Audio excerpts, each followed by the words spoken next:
Samedi 30 mars de l'an 2019, chers amis internautes, bonjour. Merci d'être une fois encore au rendez-vous de votre émission hebdomadaire de décryptage de l'actualité politique nationale de la semaine sur ESAE Télévision, baptisée Info Hebdo. Cette semaine, 3 grandes actualités ont fait la une des parutions tout au long de la semaine et ont partagé les gros titres. Il s'agit bel et bien d'une décision de la Cour constitutionnelle qui déclare contraire à la Constitution du 11 décembre 1990 l'acquisition de domaine de la mairie de Parakou par l'ancien président Thomas Boniaï au moment où il était aux affaires. En second lieu, nous avons à la une des parutions tout au long de la semaine une conférence de presse animée par le président du parti politique Restaurer l'Espoir en la personne de Candide Armand Marie Azanaï qui a effectué plusieurs déclarations et plusieurs révélations. En troisième lieu, avec les confrères, nous essayerons d'apprécier les débats parlementaires au niveau de l'Assemblée nationale en vue d'un consensus pour les élections législatives inclusives de 2019 au Bénin. Et pour en débattre en toute autonomie et en toute équité, je reçois pour vous, chers amis internautes, 4 professionnels des médias. Il s'agit de Roch Judicaël Rouanou. Il est directeur général adjoint du quotidien béninois d'information générale et d'analyse de l'informateur. Il sera avec Marcel Zoumenou, assistant du directeur de publication du quotidien Nouvelle Tribune. Il est avec Virgile Aroncet, journaliste à Soleil FM. Et le 4e invité a pour nom Moussa Diarra Soumanou. Il est producteur délégué du débat citoyen, journaliste, analyste politique. Sans plus tarder, on les retrouve pour le décryptage. Hello les amis, du 16 au 20 avril 2019, la ville de Grand Popo accueillera pour la 2e fois consécutive les étudiants de la prestigieuse université ESAE.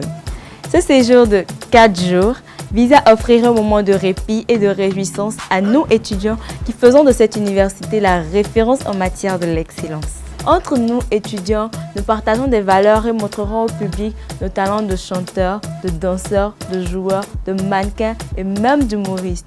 Grand Popo Acte 2, c'est une soirée Miss ESAE avec de nombreux lots. C'est aussi une soirée cinéma et une nuit de l'excellence. Des divers jeux de divertissement et, cerise sur le gâteau, une journée entière à Lomé sont au programme. Alors, entre ESAE Béchourmende, ESAE Akwakwa et ESAE Parakou, lequel de ces 3 sites verra une de ses étudiantes repartir avec la couronne de Miss ESAE. Chers amis étudiants et étudiantes, Grand Popo Acte 2, c'est notre fête. Rêvons grand et faisons grand. Participons donc maximum.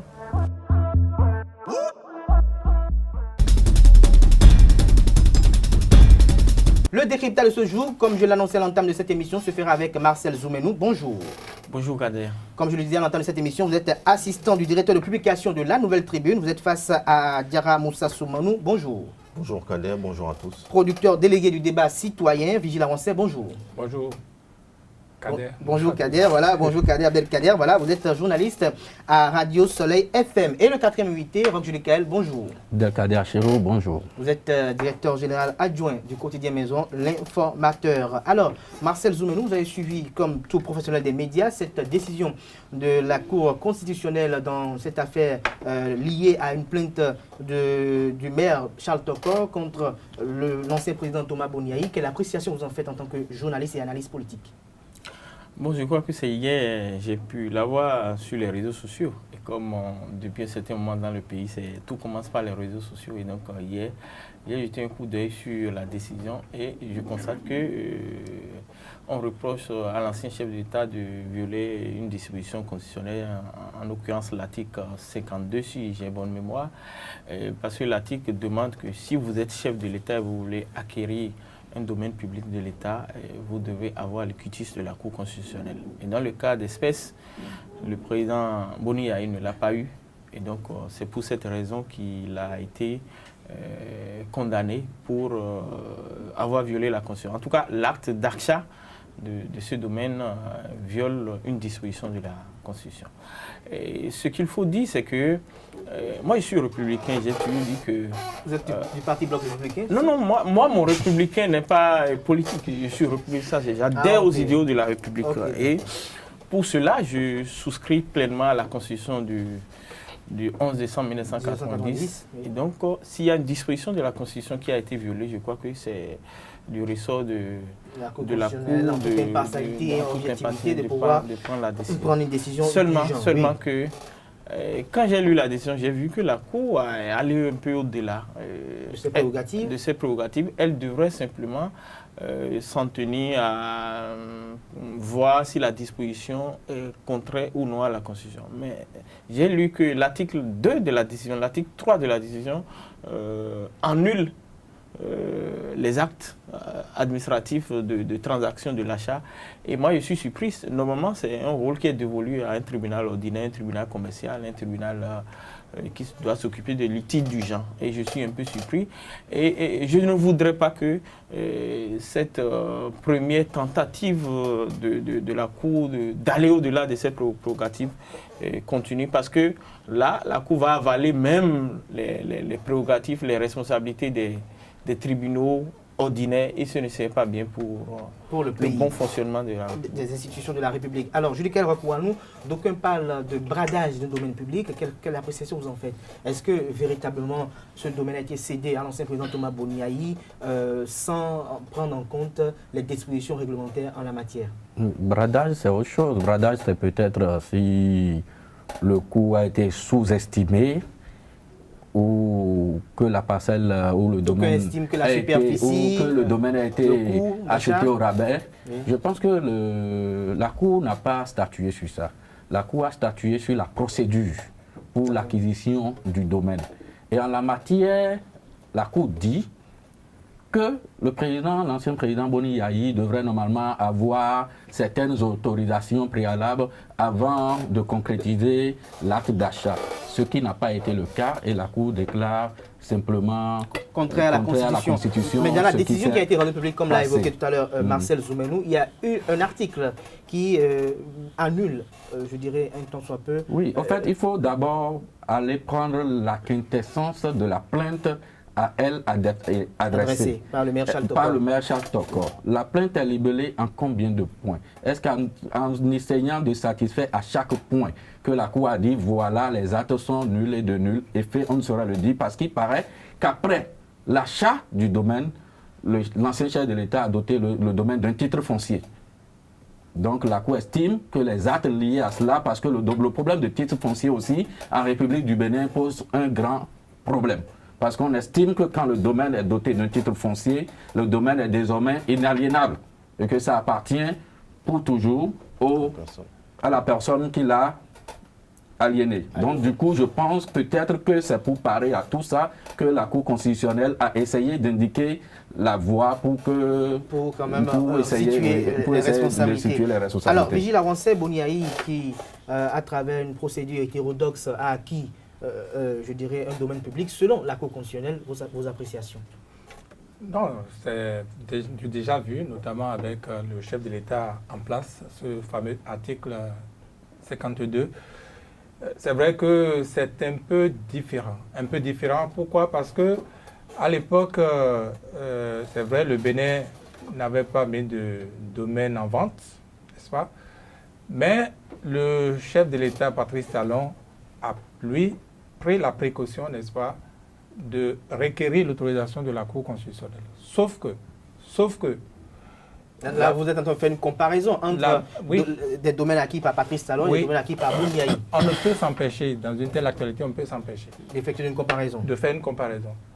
La même loi, la même Constitution dit qu'il devrait y avoir une loi spécifique qui autorise la vente. C'est-à-dire qui autorise la Cour constitutionnelle à permettre l'achat du domaine. Et à ce jour, cette loi-là n'existe pas. Donc, aussi bien l'achat de Boni Yayi n'est pas normal que l'achat de Patrice Talon. Selon vous, donc, les deux... Mais est-ce que vous reconnaissez que même si, à votre avis, c'est votre avis, vous le partagez? Non, ce n'est pas un avis. Je vous en prie, ce n'est pas un avis. Vous avez interprété des dispositions d'une loi que peut-être Diarra Moussa Soumanou, peut-être en prenant la parole, peut peut-être les voir autrement. Virgile Avancé. Si nous faisons ces gymnastiques, nous allons toujours permettre... Non, on va toujours permettre... La loi est claire. Je vous dis, la Constitution dit qu'il doit avoir une loi spécifique qui autorise une telle transaction. La loi n'existant pas, la Cour constitutionnelle ne peut pas s'autoriser d'autoriser à la place de cette loi-là. La Cour n'est pas la loi. Donc ça veut dire que c'est la Cour qui a failli à sa mission. Mais c'est normal. Donc, moi, je pense qu'il a un problème sérieux par rapport au domaine public au Bénin. Et l'avantage de ces actualités, on ne va pas prendre position pour Boni, on ne va pas prendre position pour Patrice Talon, c'est de souhaiter qu'un jour, il ait véritablement un audit des domaines publics au Bénin. Je pense qu'en son temps, on ne va pas également crier encore une fois à la chasse aux sorcières. Non, mais je pense qu'il n'y a pas de, selon moi, il n'y a pas de chasse aux sorcières. Il faut reconnaître qu'un domaine a été vendu, oui ou non, le domaine a été vendu. Est-ce que le maire de Parakou a souhaité ou a voulu que la Cour puisse se prononcer sur cette transaction? Oui, il a souhaité. Et donc, j'estime que réellement, l'ancien chef de l'État, comme la Cour l'a dit dans sa décision, a méconnu la Constitution. C'est cela que je garde. Mais il faut reconnaître qu'aujourd'hui, je me demande pourquoi il y a cet attachement des hommes politiques ou des hommes publics par rapport au domaine public. Voyez-vous, nous avons... Comme sont des personnalités publiques, ils aiment tout ce qui est public, sûrement. Voyez-vous, et le mal, ce que je déplore, c'est qu'ils ne le font pas dans les règles de l'art. Et Parce qu'ils sont exceptionnels, ils estiment qu'ils sont...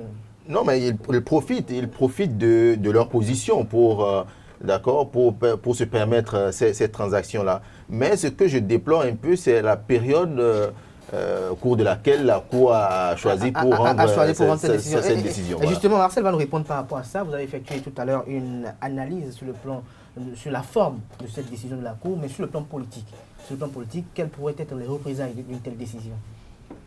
Sur le plan politique, il faut comprendre que celui qui a porté la transaction, le problème devant la Cour, c'est l'actuel maire de Parakou, qui par ailleurs est un ancien collaborateur de Boni Yahi et vers la fin de son mandat s'est brouillé avec lui. Donc je dis qu'il y a faussement un gain politique pour lui de montrer que le chef d'État, l'ancien chef d'État a pris une décision qui ne respecte pas la Constitution. Donc c'est lui qui a fait chose. Et quand nous savons aussi que le maire actuel de Parakou, membre influent de la majorité présidentielle actuelle, très proche de l'actuel président, on ne peut que penser que quand un acharnement politique, ça dit c'est une décision qui vise faussement à déranger un peu l'actuel chef d'État qui, on sait que depuis un certain moment, avec les FCB, est entré dans une offensive politique très, très, très forte. Et donc, voilà, il y a faussement une volonté de s'acharner, une volonté de le discréditer un peu. Vous savez, il y a eu l'affaire ICC il n'y a pas si longtemps. On avait dit que c'était faussement pour l'enquiquiner un peu. Et faussement, ça n'a pas pris. Et bon, on a trouvé autre chose, achat d'un domaine public. Mais est-ce que pour cela, on a fait table rase? Non, je ne le dis pas, mais je ne dis pas ça, mais je dis que faussement, faussement, en le faisant à cette période, et vu ceux qui ont porté le problème devant la Cour, on comprend qu'ils cherchent fortement quelque chose à y gagner. Alors, je dis qu'elle alors, est-ce que c'est la période qui coïncide avec la période électorale ou bien c'est juste l'effet du hasard? Est-ce qu'il faut choisir une période pour rendre une décision de justice? Je répondrai a priori non. Si la justice finit de faire un travail, la justice livre ses conclusions. Le contentieux a été porté vers la Cour constitutionnelle depuis janvier dernier. Donc on a eu janvier, on a eu février. Aujourd'hui, nous sommes à la fin du mois de mars. Et ce n'est pas parce qu'il y a les élections, ce n'est pas parce qu'on est dans un contexte électoral assez tumultueux qu'il ne faut pas peut-être rendre des décisions. Je dis a priori non. Et même, je pense même que si le pouvoir en place devrait même faire de la politique, et le pouvoir en place même devrait même s'abstenir de faire de livrer de telles conclusions à l'heure là, s'ils devrions réellement faire de la politique, parce qu'on sait ce qui se passe, on sait ce qui se dit dans les rues, on sait tout ce qui s'est passé tout à l'heure, et Marcel a rappelé le procès ICC, on sait tout ce qui a été dit. Donc je pense que je vois quand même le pouvoir en place dans une position de constance, de fait. Ce n'est pas parce qu'on va aux élections qu'il faut s'empêcher de faire CCA. Ce n'est pas parce qu'on veut chercher forcément à avoir le peuple avec nous qu'il ne faut pas dire la vérité. Nous sommes tous d'accord, nous sommes tous unanimes que la Cour n'a pas rendu une décision biaisée. nous sommes tous unanimes que la décision, dans sa forme comme dans son fond, la décision, elle est objective. Et ce n'est pas que, on ne me dira pas aujourd'hui que cette décision a été rendue à la va-vite parce qu'on est allé à la Cour, et 72 heures seulement, et déjà, on a les conclusions. Je pense que la Cour a eu toutes les pièces. Et je pense également que le président Boni Yayi, qui est là, ne va pas, si il devait en répondre, les FCBE bientôt vont nous dire ce qu'il y a. Mais depuis hier, je n'ai pas entendu, je n'ai pas encore vu une déclaration des FCBE, une déclaration du président Boni Yayi, une déclaration de ses proches dire qu'en réalité, c'est faux ce que la Cour constitutionnelle a dit. Peut-être qu'on peut faire des interprétations, mais, mais on ne remet pas en cause la décision de la Cour. Et même quand je lis la décision de la Cour, il me semble qu'à un moment donné, même lorsque le président Boni Yayi a été mis devant le fait accompli, il a voulu se rétracter. Ça veut dire que la décision de la Cour elle est bien séante. Et quitte au moment, je pense que c'est de... Nous sommes béninois, on aime la politique, les gens nous font de la politique, on ne peut pas s'empêcher. Les interprétations, c'est normal. Les interprétations sont normaux. Alors, Virgile Aroncet, à l'avenir, qu'est-ce qu'on va assister? Est-ce que c'est parti encore pour un nouveau feuilleton politique ou bien ça va s'arrêter qu'à cette décision de la Cour constitutionnelle, à votre avis? Non, l'éléphant que nous mangeons en ce moment est trop gros pour qu'on passe à une souris de paracou. Je veux dire, vous savez que nous avons en débat actuellement les législatives. C'est peut-être pas gratuit que cette actualité-là vienne seulement en ce moment pour détourner notre regard un peu de ce sujet-là, mais ça ne serait pas... On n'y arriverait pas de mon point de vue. Contrairement à Julie Kael, je ne peux pas dire non plus que ça peut être totalement gratuit. Parce que, vous n'êtes pas sans savoir, il a quand même eu des recours dans ce pays, bien après janvier, qui ont été vidés par la Cour constitutionnelle.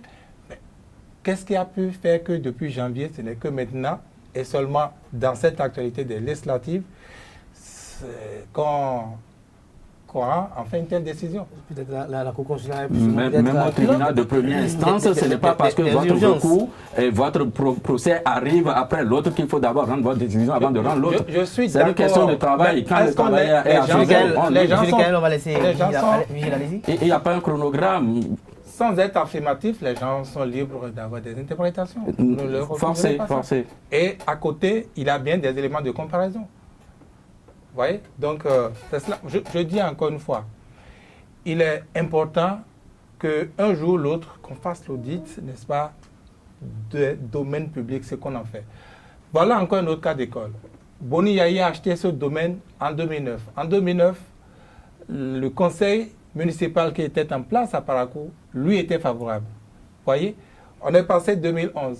On a fini et c'est seulement maintenant, 10 ans après, n'est-ce pas, qu'on revient quand Charles Tokor, son allié ennemi d'hier, n'est-ce pas, aujourd'hui allié du pouvoir actuel, est avec lui. C'est dit qu'il a ces genres de couverture. Il est probable, un audit pourrait nous révéler qu'il a ces genres de couverture, ces genres de transactions. Pour que les rapports ne disparaissent pas, ils ne soient pas dissous dans l'acide. Diarra Moussa Soumanou, ma question envers vous, c'est de chercher à comprendre un peu pourquoi maintenant, quel serait l'intérêt d'une telle décision de la Cour constitutionnelle? Est-ce qu'elle peut véritablement être efficace dans un discrédit contre Boni Yayi? Non, mais je pense qu'on ne peut ne pas voir, disons, la période, d'accord, au cours de laquelle cette décision est rendue. Nous sommes en politique et vous savez, en politique, quand il y a une question, d'accord, si un problème se pose, sachez que ce problème a été pensé tel quel.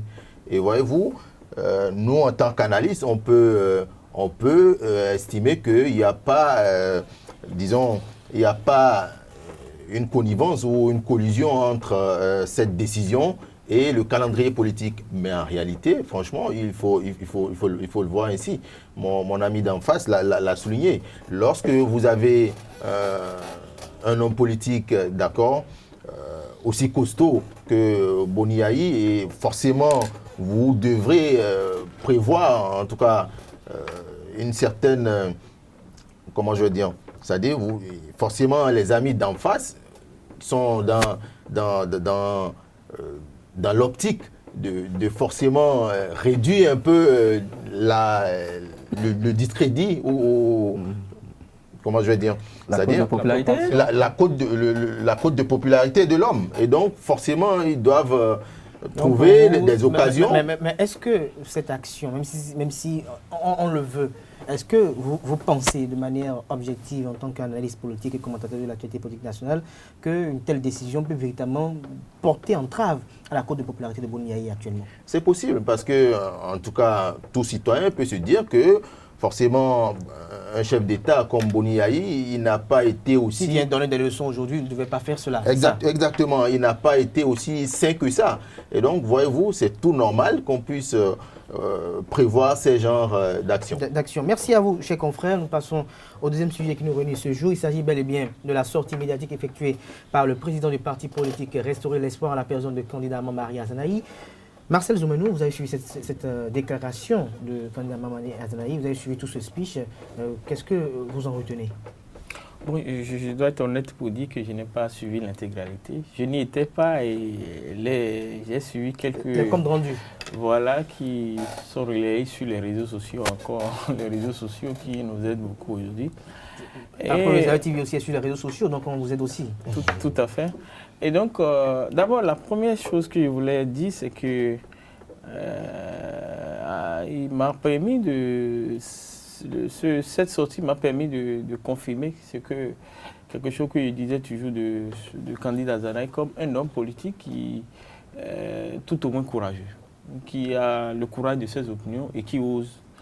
Parce que c'est pas facile d'entendre. Est-ce qu'il est courageux de ses opinions, mais il a l'art de rédiger de beaux discours? Oui, il rédige de beaux discours, mais on sent quand même un certain courage dans ce qu'il dit. Parce que ce n'est pas facile aujourd'hui d'être dans cette posture-là aujourd'hui, parce que je voudrais rappeler qu'aujourd'hui, Azanahi n'est pas député, il n'a pas d'immunité. Et d'oser dire des choses avec des mots aussi forts sur le chef d'État, je crois qu'il faut louer ce courage, c'est rare dans notre microcosme politique. Deuxième chose que cette sortie me permet de confirmer, c'est que c'est quelqu'un qui a quand même un idéal, contrairement à beaucoup d'autres hommes politiques, parce que candidat d'abord démissionné du gouvernement, c'est rare au Bénin qu'un homme politique démissionne, et il a démissionné du gouvernement. Et je dis cela si il était resté un peu trop sensible aux avantages du poste. Il devait continuer à l'être bien qu'il ne soit plus en odeur de sainteté avec la ligne politique du gouvernement. Il pouvait rester comme certains, ils sont. Mais je crois que Marcel Soumanou, je reviens tout à l'heure par rapport à cette ligne vraiment politique. Mais avant cela, Julie Kell, raconte-nous, quand Azanahi effectue une sortie politique, un sévère réquisitoire contre le régime du président Patrice Talon avec des mots vraiment courageux, audacieux. Mais sur la forme, est-ce qu'il était opportun de pouvoir tenir un tel discours qui plus ou moins mobilise les uns les autres ou appelle à la mobilisation pour peut-être une certaine insurrection actuellement, vu le contexte préélectoral qui n'est pas très, je dirais, très commode? D'abord, l'appel à l'insurrection, l'appel à la révolte, à la mobilisation, et à l'atteinte à la sûreté de l'État, je pense qu'elle est normalement punie par les lois dans la République. On ne doit pas appeler dans un pays démocratique à un soulèvement contre un régime en place, à l'insurrection, pas un soulèvement parce que les marches sont autorisées et tout, mais à une insurrection, je pense que c'est trop parti. Vous savez, en fait, chacun choisit ses idoles. Chacun choisit ceux qui les inspirent, chacun choisit ses mentors. Et pour moi, franchement, si par le passé, on pouvait aimer candidat Azanahi, aujourd'hui, on ne peut plus l'aimer. Pour moi. Parce que c'est quelqu'un qui s'est trompé tout le temps. Tout le temps. Faut-il le suivre et se tromper tout le temps? Faut-il continuer de suivre candidat Azanahi et se tromper tout le temps? Dans ce pays, il a vendu Patrice Talon très cher. Il a dit que c'est le Lionel Messi de la politique béninoise. Il dit que c'est le gars qu'il faut, que c'est le meilleur. Les vidéos sont là. Il a tout dit en dénigrant Yayi, qu'il allait lui seul. Et il a parlé de Lionel Messi. Il a dit, il a dit que c'est le meilleur. Il a dit que c'est le meilleur. Les vidéos sont là. Et en ce moment, il parlait d'aller déporter seul Boni Yayi contre tout le monde, qui n'avait pas besoin de contingent. C'est le même discours qu'il tient aujourd'hui, pour dire qu'il n'aura même pas besoin d'autorisation avant d'enclencher des actions, qu'il n'a même pas besoin des autres forces de l'opposition. C'est ce qu'il a dit. Et que s'il commence et que si les autres veulent, ils peuvent venir. Si les autres ne veulent pas, ils peuvent laisser. Et demain, il va nous présenter quelqu'un d'autre pour dire après qu'il s'est encore trompé. Il faut se mobiliser encore contre ce dernier. Quand est-ce qu'on aura la stabilité politique dans ce pays? Quand est-ce qu'on va réellement penser au développement de la nation? Quand est-ce qu'on va réellement penser à laisser un héritage du nom à nos enfants s'il faut toujours suivre des gens comme Candide Azana et autres? Je ne dis pas que aujourd'hui, le contexte électoral doit faire que les gens vont croiser les bras. Du tout pas. Et je ne pense pas que les amis d'en face, le pouvoir en place, moi je pense que c'est de bonne guerre tout ce qui se passe. Mais quand je prends la personne de Candide Azanaï, ce n'est pas celui-là qui va me réjouir. Je dis, je suis désolé. Vous êtes désolé. Alors, tout à l'heure, à côté de vous, Virginie Laroncet, Marcel Zoumana a parlé d'idéal, de courage. Le candidat Azanaï, Julie Kairakouanou, lui, il estime que il ne doit plus représenter un modèle parce qu'il a eu à se tromper presque tout le temps. C'est celui qui a mis la barre très haute pour vendre Patrice Talon et que dès qu'il a constaté que celui était face aux difficultés du pouvoir, ce qui est d'ailleurs inhérente à tout pouvoir, qu'il a lâché celui-là également et donc il n'est pas bien placé pour donner des leçons. Est-ce que vous partagez ces différents avis qui vous ont précédé? Non, vous savez, c'est sûr, Candide Azanaï n'est pas un ange. Moi également, personnellement, j'ai des choses à lui reprocher. Il a eu à prendre des positions sur des sujets, je n'étais pas d'accord. Et à ce jour, je ne serais pas d'accord. Je me rappelle encore le brouillage, n'est-ce pas, des hommes du RFI, tout récemment. Il a défendu ça, alors qu'il était au gouvernement. Je ne me retrouve pas là-dedans. Cela dit, moi je connais le personnage, je l'ai vu très longtemps à l'Assemblée nationale. Non, on n'est pas des amis, mais je l'ai vu en tant qu'acteur politique à l'Assemblée nationale. Candide Azanaï prenant des positions contre tous et pour Patrice Talon apparaissant comme le seul fou de la République, de l'hémicycle, il assumait. Et puis, les arguments du genre de Julie Kael, à savoir qu'il nous avait amené vers telle personne, après, il nous a amené vers tel autre. Moi, je ne trouve pas que cela soit assez solide, vous m'excuserez, parce que c'est plutôt le péché, n'est-ce pas, de ceux qui ont un idéal, comme dirait... C'est le péché de ceux qui ont un idéal. Attendez, si vous, Julie Kael, je crois en vous et que je vous propose à la nation comme la solution, et que, au nom de cet idéal-là, les populations vous ont choisi, vous n'obéissez plus à cet idéal. Je suis obligé de rester avec vous. Parce que j'avais présenté déjà Paul hier comme idéal et qu'il s'était trompé, je m'étais trompé avec lui également. Je reste avec lui, c'est ça qui est normal. Si moi je suis ceux j'ai la police de débat. Julie Kael, vous permettez? Une première fois vous êtes trompé, une seconde fois vous trompez, une troisième fois vous trompez. Moi je doute de votre crédibilité, vous avez joué avec votre propre crédibilité. Donc aujourd'hui c'est tellement solide. Mon inquiétude aujourd'hui, est-ce que vous êtes d'accord d'abord avec moi? C'est seulement solide qu'il vient de demain nous dire que vous êtes trompé. Je dirais très honnête, est-ce que vous êtes d'accord que tout pouvoir en place a toujours des difficultés? C'est ce que je dis, je suis d'accord. Mais pourquoi se fait-il que Candide Azanaï ne quitte que, je dirais, les pouvoirs qu'il a aidé à mettre en place, que quand ils sont dans des difficultés face à la pression populaire? Non, moi je allais lui poser la question, mais c'est que... Non, mais vous en tant qu'analyste politique, ce que j'observe, c'est qu'il a souvent demandé aux populations de croire en telle personne qui devait avoir tel ou tel idéal de gouvernance. Et bien souvent, si vous observez, c'est quand cette gouvernance commence par balbutier. Aujourd'hui, Patrice Talon lui-même a dit à plusieurs reprises qu'il est impopulaire, que son pouvoir est impopulaire, et ça se voit. Et vous l'avez constaté, vous connaissez au moins pour les indiscrétions qu'on a, les problèmes fondamentalement qui les ont divisés. Nous sommes à Cotonou et les populations qui ont été cassées de cette manière-là, même à ce jour encore, le temps ne fait que donner raison à Candide Azanaï. Bien sûr, on pouvait casser les gens, mais était-on prêt, n'est-ce pas, à utiliser ces espaces dégagés? À quoi ça sert aujourd'hui? Donc, vous ne pouvez pas compter sur ces populations-là, n'est-ce pas, pour être des amis du pouvoir, des amis de Patrice Talon et avoir contre elle, Candide Azanaï. Donc Diarra Moussa, finalement, bien avant de vous poser cette question, quelle appréciation d'abord vous faites de ce discours de Candide Azanaï avant de vous poser? Non, je pense que Candide Azanaï, nous le reconnaissons tous ici, ce n'est pas un ange, d'accord? Mais ce n'est pas un démon non plus. Ce qu'il faut reconnaître, c'est que l'homme est très démocrate. Il reste très attaché à certaines valeurs. Tout à fait. Et contrairement à ce que vous disiez tout à l'heure, Candide Azanaï, de mon point de vue, Je n'ai rien dit, hein, j'ai juste... il n'a pas quitté Patrice Talon quand en réalité le pouvoir était impopulaire. Il a quitté à la veille d'une révision constitutionnelle où il y avait véritablement des enjeux de taille. Si vous comparez l'impopularité de ce gouvernement aujourd'hui et lors du départ de Candide Azanaï, vous constatez... Il y a 2 ans, vous constatez aisément que, franchement, le pouvoir avait de la côte en ce moment. Non, mais est-ce que... Non, mais reconnaissons-le. C'est comme si Candide n'avait pas lu le programme de société de Patrice Talon avant de se permettez, ma question, Diarra Soumanou, est-ce que vous êtes d'accord avec moi que même déjà quand Patrice Talon faisait les 100 premiers jours, dans la classe politique, dans le rang des femmes et des autres, c'était des plaintes, c'était de part et d'autre, parfois même des lamentations, parce que les gens estimaient que ça n'allait pas, le pays était chaud, il avait vissé tout. Je ne dis pas non, mais je fais une comparaison entre cette période-là et aujourd'hui.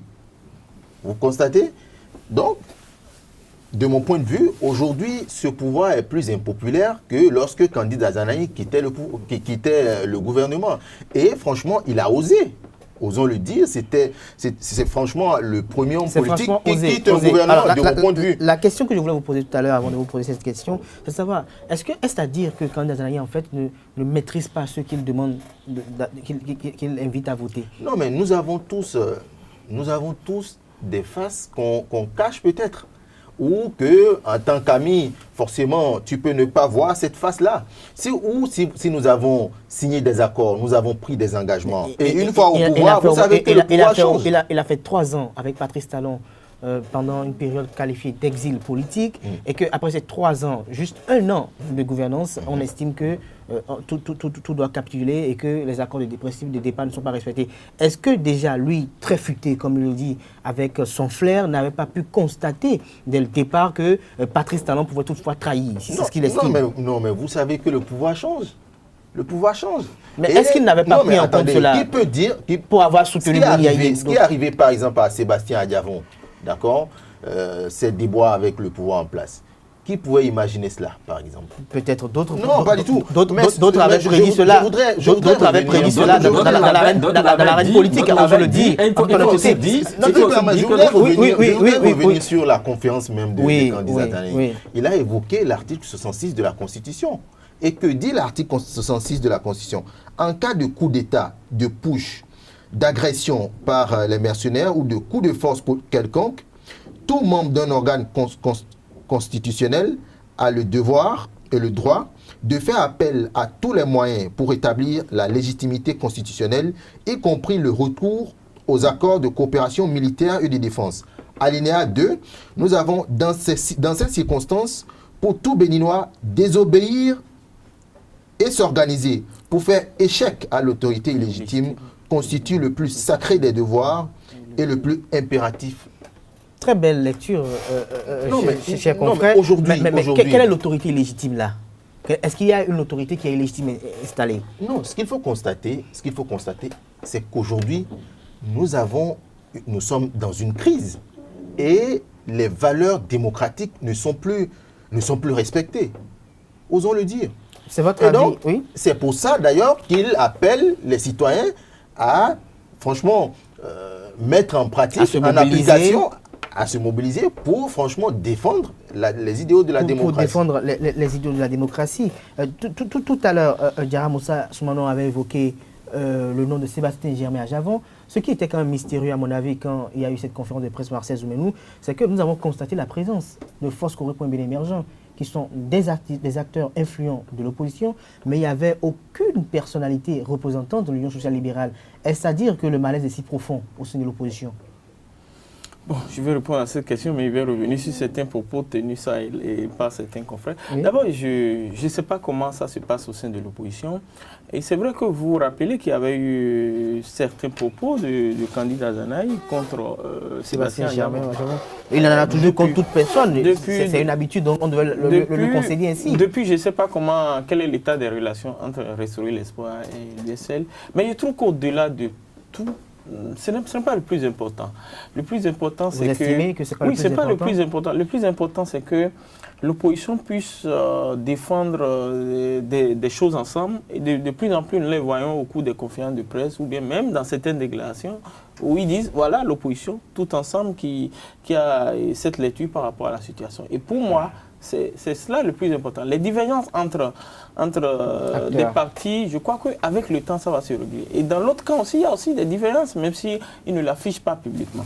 Mais ceci dit, je voudrais revenir sur 2 ou 3 choses. D'abord, sur certains propos tenus par mon ami Judica. D'abord, je voudrais rappeler que quand vous lisez bien notre Constitution, il y a 3 possibilités pour qu'un président quitte le pouvoir. Soit il perd les élections de façon démocratique, c'est ça qui est arrivé au président Soglo en 1996, ou soit il les perd parce qu'il a été soit malade ou peut-être il est décédé.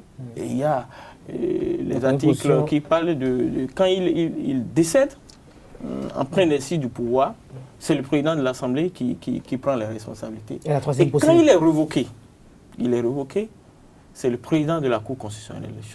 Et ça veut dire que la Constitution elle-même prévoit une possibilité de révoquer le président de la République. Il ne faut pas que nous, les Benoît, on reste là tout le temps à dire « Ah, si un président est lui, il doit rester 5 ans. » Non, ce n'est pas chose là. Et l'article 66, il n'a pas d'autorité illégitime. C'est quand un président fraude, et nous voyons que la fraude est massive, il fraude pour prendre le pouvoir, il est demandé à tout citoyen de se rebeller contre l'autorité de ce président. Parce que la même Constitution dit que, en réalité, le pouvoir que détient le chef d'État, qu'un pouvoir de citoyen, le peuple souverain est le seul qui a le pouvoir.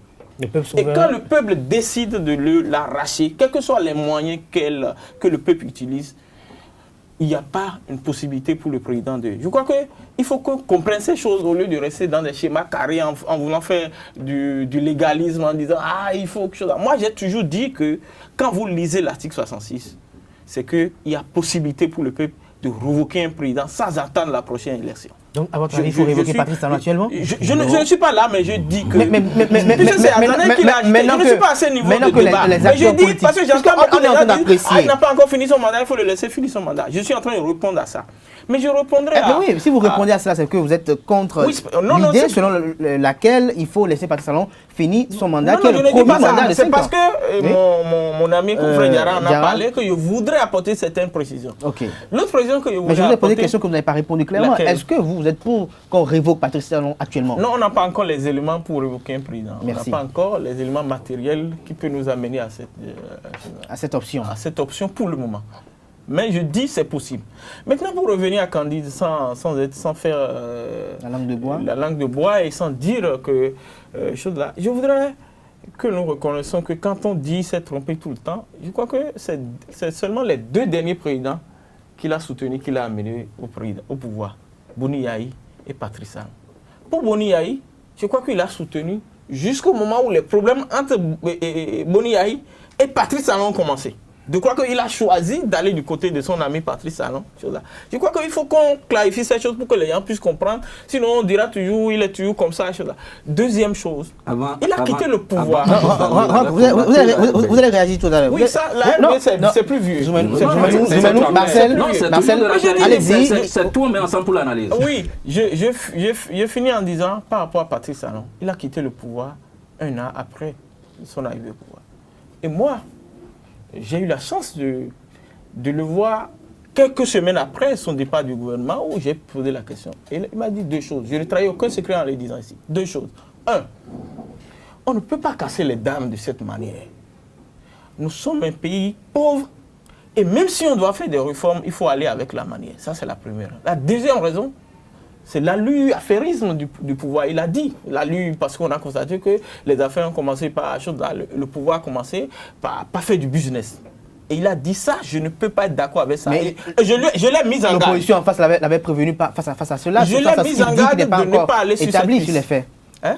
Ce qu'il évoque aujourd'hui, que le régime actuel est un régime privatiste, affairiste.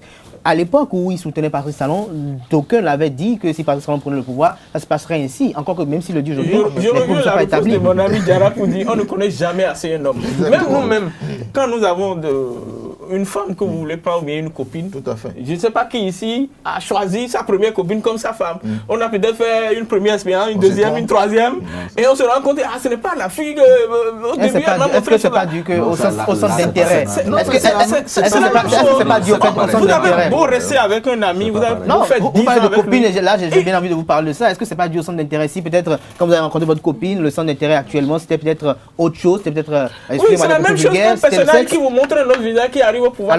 Alors que c'était pas le mariage. Non, c'est ça que je Un vous dis. second visage. Vous avez caricaturé Soit au vous restez mariage. là, vous subissez, ou soit si vous êtes un personnage, vous avez du caractère comme Candide, vous pouvez dire, bon, moi, il ne peut pas rester dans ça, je quitte. Et moi, je crois qu'au-delà, on ne peut pas passer le temps à critiquer un personnage qui, lui, nous habitue à la démission. La démission dans les démocraties, dans les bourses, c'est un exemple. Quand vous n'êtes pas d'accord, vous démissionnez. Moi, je prends l'exemple souvent d'un ancien ministre français, je vais me rappeler de son nom.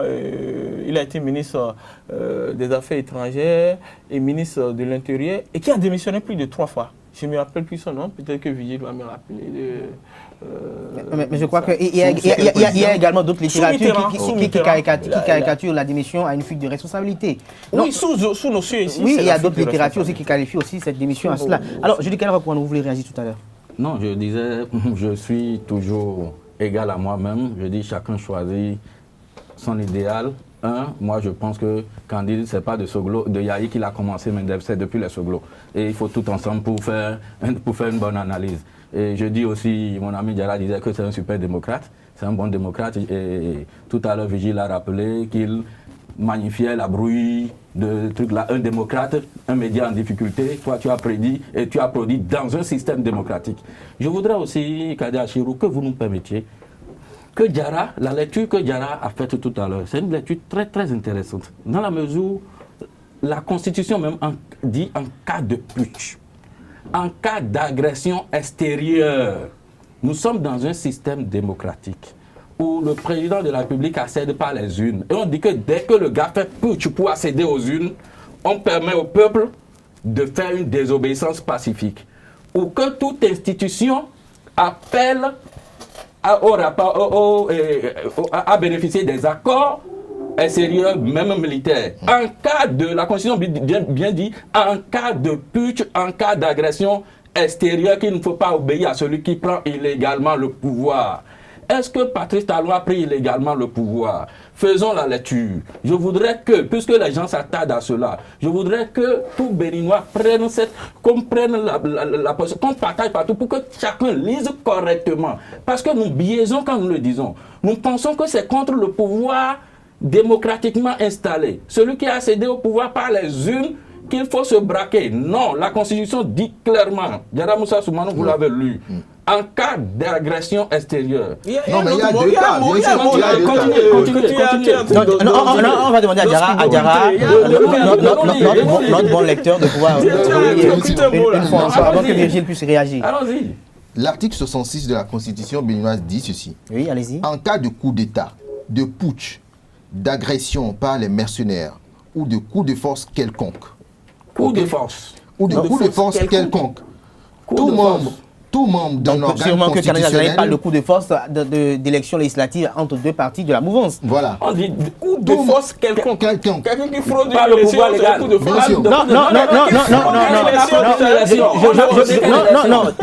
je crois que Candidat Zanaï, Parce que vous savez, je crois que Candidat Zanaï a fait appel à cet non, c'est parce que cet c'est comme article, ça que les parce degrés que secrets, chacun quand on n'a prend pas de la coup de bulle, force, on y tire la vérité qu'on je veut, et crois on que dit, voilà. l'opposition pense que tout ce qui est fait au niveau de l'Assemblée, là nous allons y venir tout à l'heure. Je pense que tout ce qui est fait au niveau de l'Assemblée nationale est fait peut-être pour distraire les populations et que Kandida Djanahi estime qu'il y a une volonté manifeste qui a trait à un coup de force à vouloir envoyer aux élections législatives que l'Union progressiste et le bloc républicain. C'est sûrement peut-être dans cette optique. Il a toujours parlé de coup de force. Je suis en train de dire. Mon ami Jules Gaël reconnaît ça, c'est Non, ce n'est pas encore coup de force. Non, mais c'est pas encore établi, c'est là le problème. Depuis le 28 avril, on va aux élections avec les deux partis, c'est un coup de force. Non, Marcel, nous allons venir aux élections. Alors, par exemple, il estime que c'est un coup de force. Pour moi, je dis pour moi, vous savez, chacun prend les portions et on estime que c'est la vérité. C'est ça l'interprétation de la loi. C'est pourquoi j'ai dit qu'il faut que tout le monde appréhende correctement pour ne pas tomber dans des travers, dans des spéculations, ou bien qu'on nous vende du faux pour du vrai. Parce que ces politiciens l'ont toujours fait et ça leur a toujours marché. À nous, peuple béninois, de rester vigilants, de suivre de façon méthodique les débats qui se font. Parce que tout à l'heure, on a voulu comparer la collaboration de Kandida Djanahi et du président d'honneur de l'USL à Djavon.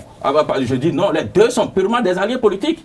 Mais pourquoi ils n'étaient pas présents à la conférence de presse? Djavon a rejoint, non, je ne parle pas par rapport à l'heure, Djavon a rejoint Patrice Talon au second tour des élections parce qu'on devait faire un choix. Donc c'était une alliance purement politique de dernières heures. C'est différent de Kandida qui en quittant Yaya dit c'est le meilleur, c'est ça il faut prendre, c'est ça il faut prendre, c'est ça il faut. Il y a une différence.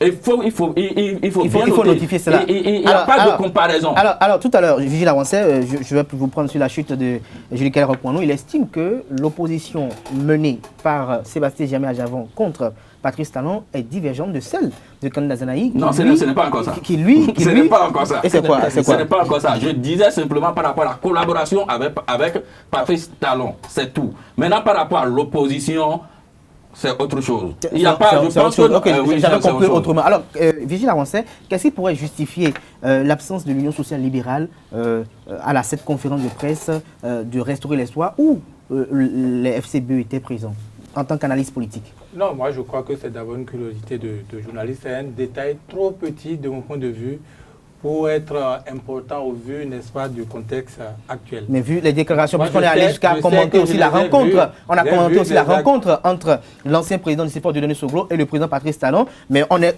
étonné de constater que lors de cette déclaration, Nicéphore Soglo n'est pas présent, alors qu'autrefois il y était. Donc, est-ce que ça ne peut pas amener tout journaliste également à se poser des questions de savoir qu'est-ce qui se passe vraiment? Est-ce qu'il y a un malaise? Non, c'est de votre droit, mais je trouve que ce n'est pas aussi important pour qu'on... Donc, c'est mineur. C'est ça, vous le dites.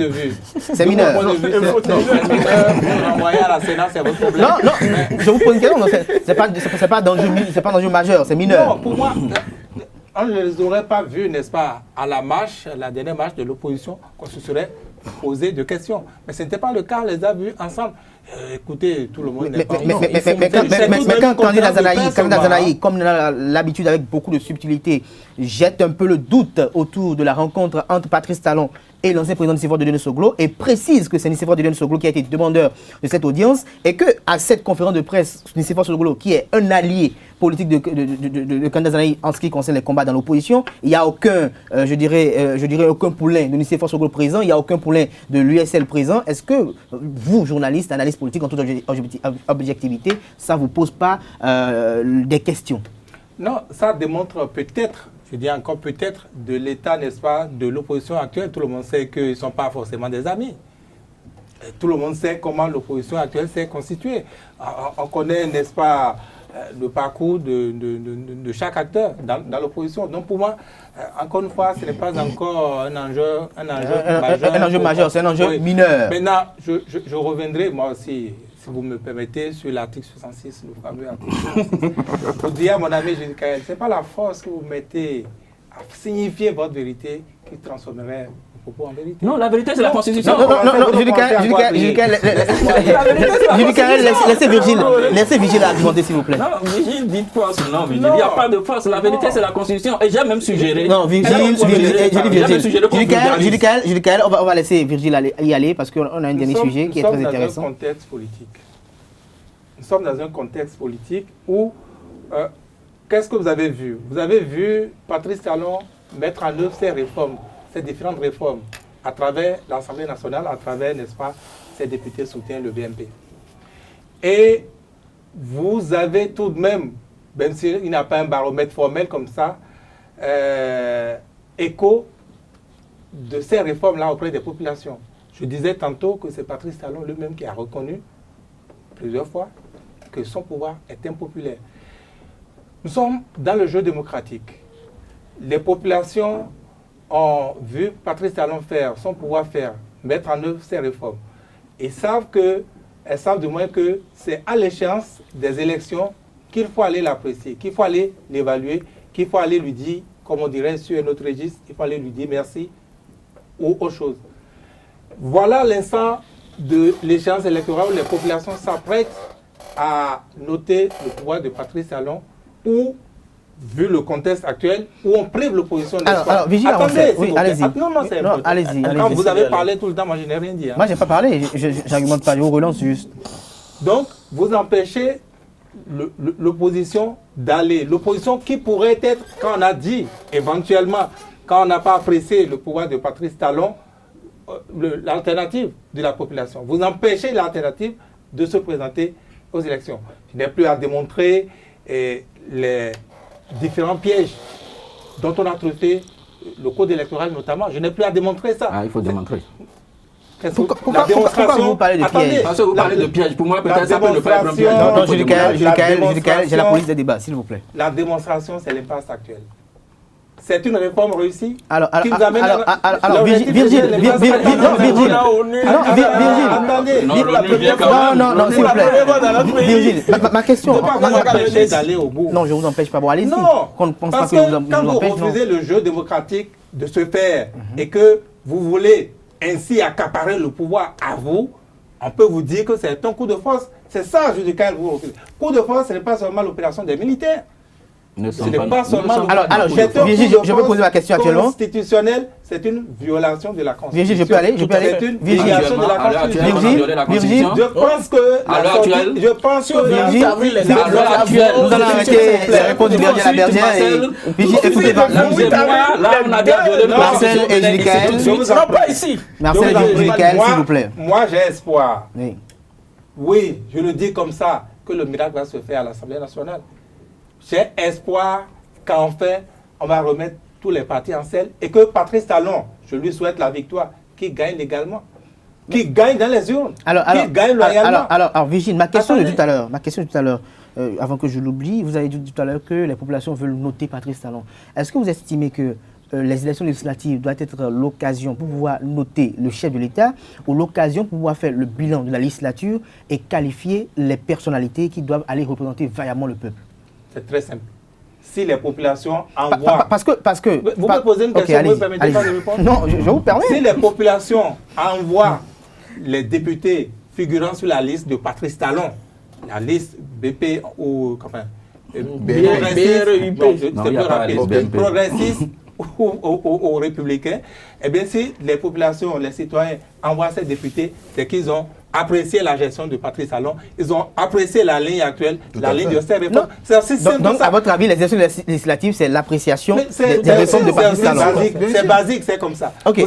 Vous savez, nous avons eu une assemblée où tout le temps on a décrié le BMP, le DMP. C'est le moment d'apprécier ce que le BMP. C'est le moment de retourner le pouvoir aux populations. Donc c'est un vote sanction, comme on a l'habitude. Non, moi je le ça c'est le vote c'est comme ça. Dans le jeu démocratique, Cadet, c'est comme ça se passe. Patrice Talon le sait et il sait que la seule issue au bonheur des députés BMP, c'est d'avoir le schéma actuel, que ce soit BMP contre BMP.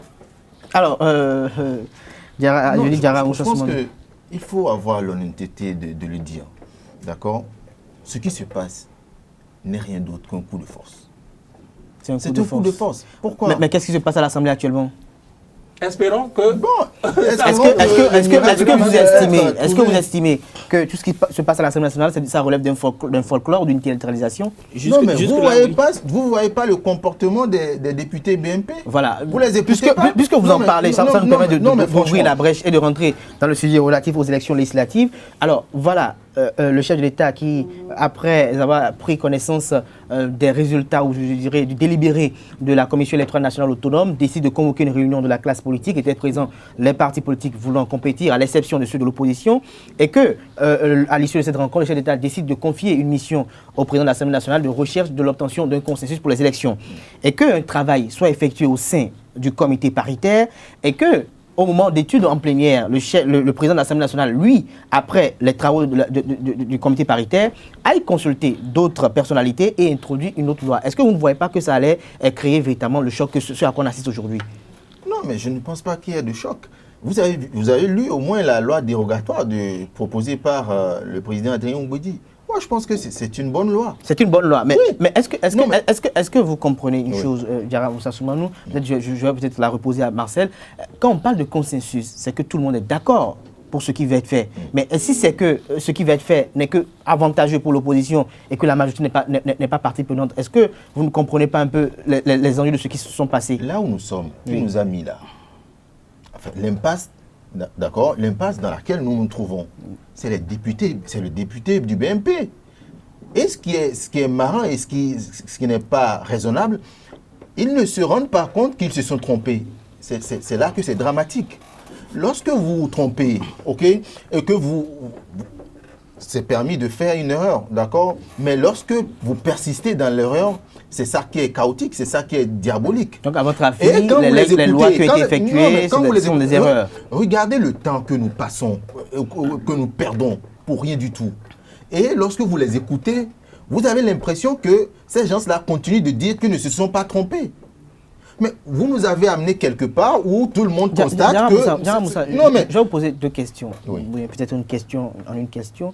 Est-ce que le problème actuel, sur à quoi on insiste aujourd'hui, on parle d'inclusion, d'exclusion, et les mots jaillissent de part et d'autre, est-ce que c'est dû aux tests eux-mêmes ou c'est dû à des disponibilités de l'administration publique? C'est dû aux lois votées par ces députés-là. Est-ce que vous êtes sûr que, parce que moi j'ai vu l'opposition qui a eu manifesté une volonté sans faille de vouloir participer aux élections. Tout à fait. Et moi, à mon avis, si je peux me permettre de le dire, les goulots d'étranglement, je sais pas, s'installent autour du ministère de l'Intérieur et au niveau de la Direction générale des impôts. Mais le ministère de l'Intérieur, la Direction générale des impôts, qui donne des ordres à ces Donc, à votre avis, non, mais attendez. Le chef de l'État même qui a convoqué l'opposition à une réunion et qui a convoqué la classe politique, il sait très bien que l'impasse se situe au niveau du ministère de l'Intérieur, au niveau de la Direction générale des impôts. Parce que l'opposition estime que ces documents, d'accord, ont été confisqués par un ministère. Ce ministère-là est détenu par le chef de l'État. Mais qu'il donne l'ordre, d'accord, pour que leurs documents puissent être libérés. Qu'il donne l'ordre à la Direction générale des impôts pour que les quitus puissent être libérés. C'est tout ce que les gens demandent pour aller aux élections. L'opposition est plus déterminée à aller aux élections que la mouvance, osons le dire. Il y a confiscation. Alors Marcel Zoumenou, comme je l'ai posé tout à l'heure à Diarra Moussa Soumanou, nous assistons à des débats au niveau de l'Assemblée nationale, mais ce qui a plombé le débat, si on doit le dire en toute objectivité, c'est l'introduction à la plénière d'une autre proposition parallèle à celle du comité paritaire. Alors, est-ce que le président Adrien Ngouedi n'a pas faussé dans sa démarche? Bon, c'est très difficile de dire. Je crois que quand le chef d'État, à la rencontre du 6 mars, le chef d'État a confié beaucoup plus une responsabilité au président de l'Assemblée. Donc, je crois que c'est dans la manière dont le président de l'Assemblée lui-même voulait fonctionner qu'il a pensé à ce comité paritaire. Donc, s'il y a quelqu'un qui est responsable devant le chef de l'État, c'est le président de l'Assemblée. Mais c'est lui qui a pris son bâton de pèlerin et qui a fait une consultation de la classe politique. Il a consulté presque tous les anciens présidents, les chefs de parti et même les représentants des organisations internationales présentes. Et c'est fort de tout ça que lui, fort des charges, des responsabilités qu'on lui a confiées, a fait cette proposition. Mais il faut reconnaître que quand il a fait cette proposition, les premières personnes qui ont commencé par le combat sont les députés du BMP. Et d'abord, qui ont commencé par déserter, à ne pas venir aux réunions. Et après, vous savez ce qui s'est passé en commission. J'ai écouté le président Ngouedi hier qui dit le truc est sorti de la commission, la proposition, le rapport de la commission n'a rien proposé. Et les députés du BMP sont restés fidèles à leur principe de début, c'est-à-dire ils ont dit que tout est bon, donc ils n'ont rien à proposer. Donc le rapport est sorti, le rapport qui est venu en plénière, ils n'ont rien proposé et ils demandent au plénière de trancher. Alors moi, il y a deux conclusions. La première, c'est que les députés du BMP sont dans la logique de plomber la procédure. C'est une affirmation dont vous êtes responsable. Donc, je suis responsable et j'assume à 100%. Eu égard à tout ce que j'ai vu, ils sont dans une logique de plomber la procédure. Parce qu'en temps, ils ont agité une révision de l'article 80. Et Abimbola l'a répété hier. Et une révision qui est agitée de part et d'autre. Pour eux, si on ne révise pas, c'est qu'il n'y a pas possibilité d'arranger une situation. Donc, soit on reste dans le statu quo ou on révise l'article 80. Alors que pour beaucoup, le président Moué l'a dit, tous les acteurs que j'ai consultés, la majorité a dit on ne doit pas toucher à la Constitution. D'abord, les problèmes les articles qui ont amené le problème, ce n'est pas la Constitution, c'est des articles du Code et des articles de la Charte des partis. Alors moi, je vais dire ceci, qu'en réalité, il n'y avait même pas, le problème ne se situait pas à l'Assemblée. Et je vais rejoindre un peu ce que Diarra a dit, le problème ne se situait pas à l'Assemblée. Parce que je n'ai pas encore vu un député du PM et de la minorité de l'opposition aujourd'hui qui a dit « Nous, on ne veut pas se conformer et recevoir le certificat de conformité dont nous on s'oppose, on ne veut pas faire chose là. » Je n'ai pas encore vu un député de l'opposition dire. Je n'ai pas encore vu un député de l'opposition dire « Moi, je ne veux pas prendre le critique sur le cas, je m'oppose, il faut enlever ça, chose là. » En réalité, c'est dans l'application de cette décision, de cette disposition, que le problème se pose.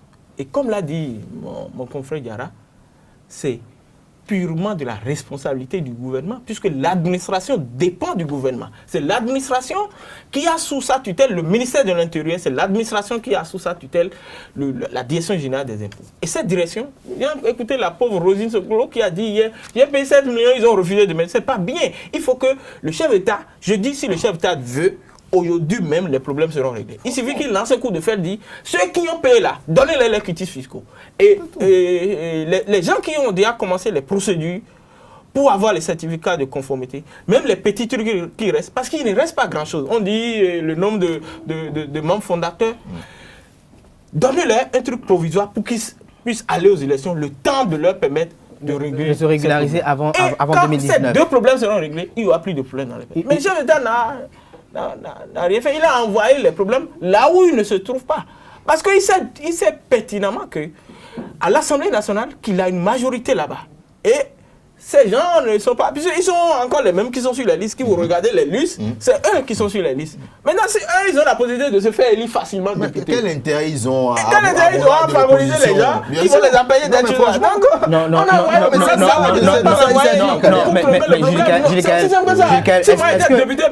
est-ce que vous croyez que de manière bienséante, on puisse organiser au Bénin la belle démocratique en Afrique de l'Ouest, des élections législatives avec deux partis politiques récemment créés, tous soutenant les actions du chef de l'État. Est-ce qu'il serait bienséant qu'on organise des élections législatives de cette manière?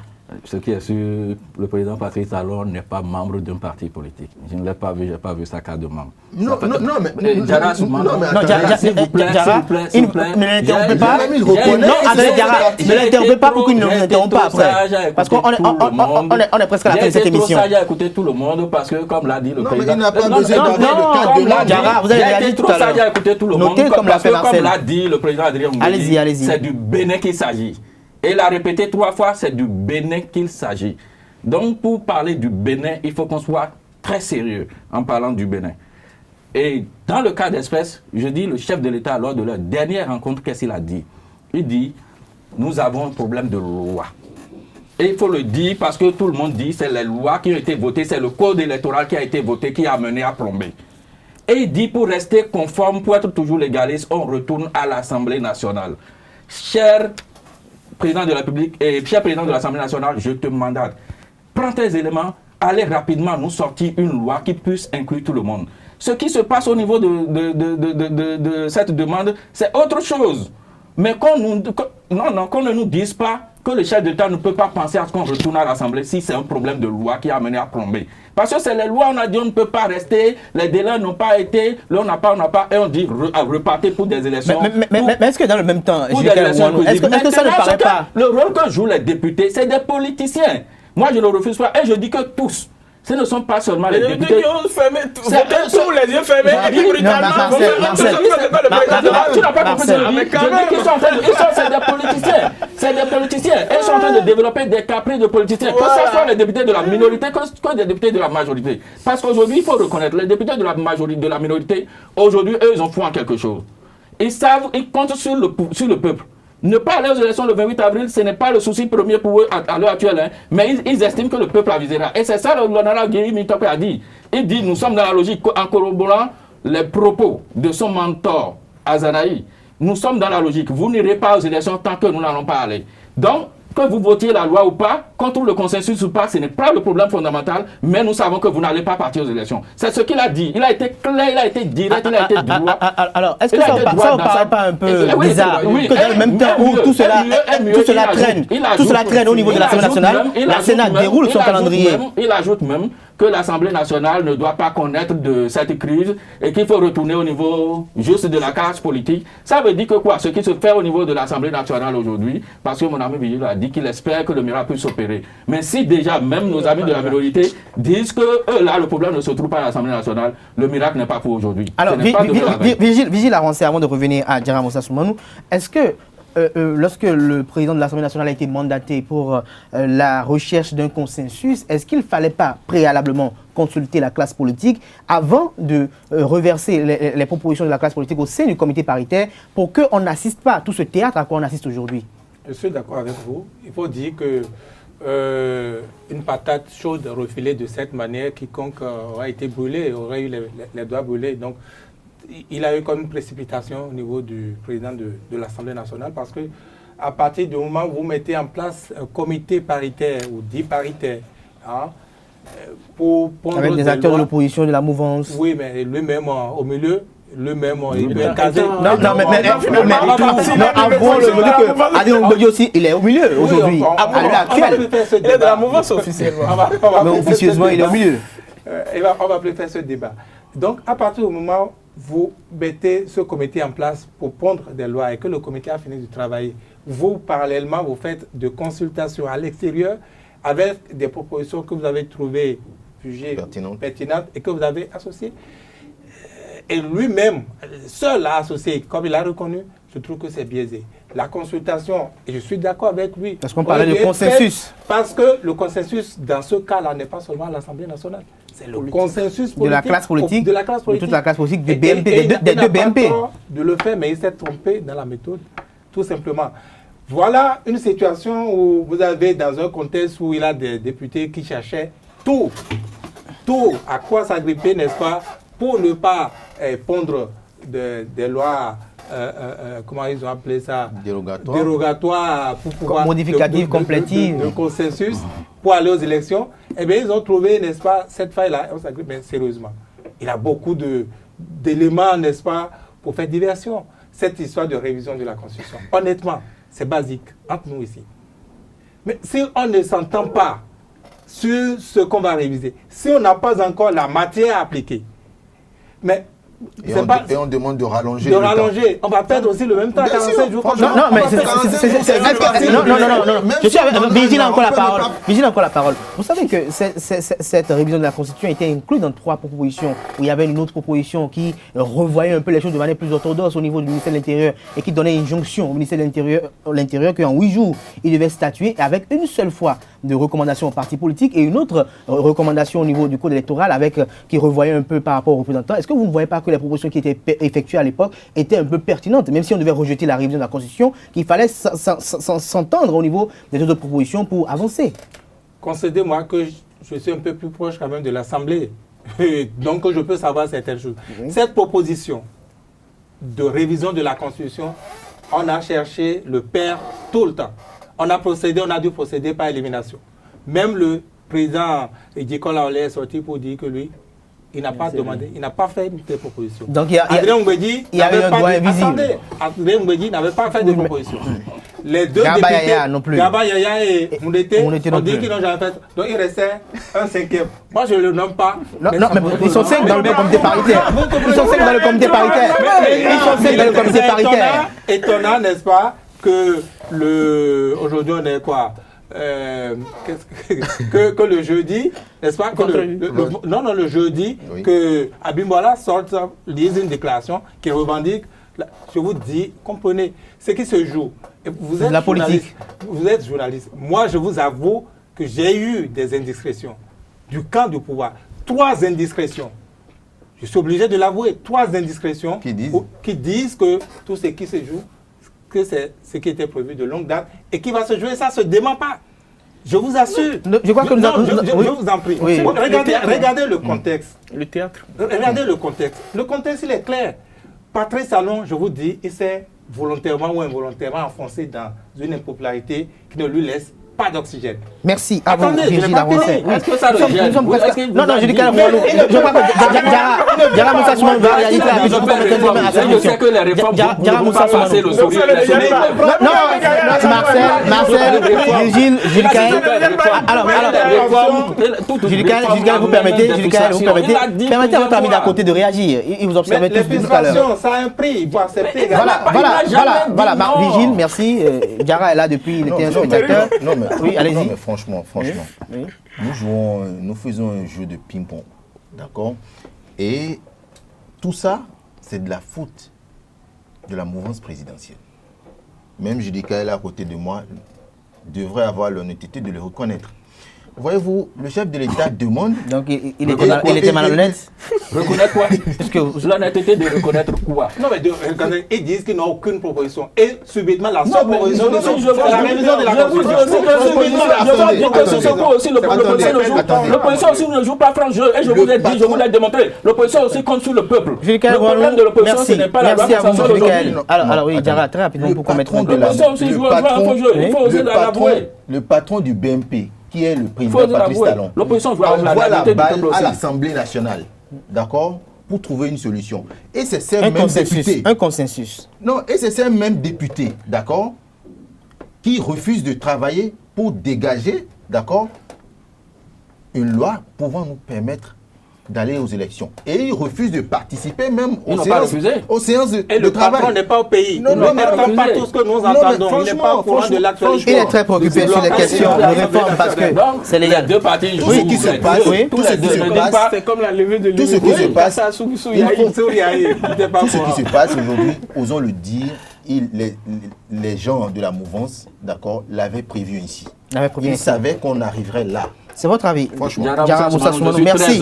À vous, Diarra Moussa Soumanou, vous êtes analyste et chroniqueur, vous êtes producteur du débat citoyen, producteur délégué du débat citoyen. Vous étiez avec Roch Judukel Houanou, il est le directeur général adjoint du quotidien béninois d'information générale et d'analyse d'informateurs. En face, vous avez eu Marcel Zoumenou, assistant du directeur de publication du quotidien La Nouvelle Tribune. Il était à côté de Virgile Avancé, journaliste à Soleil FM.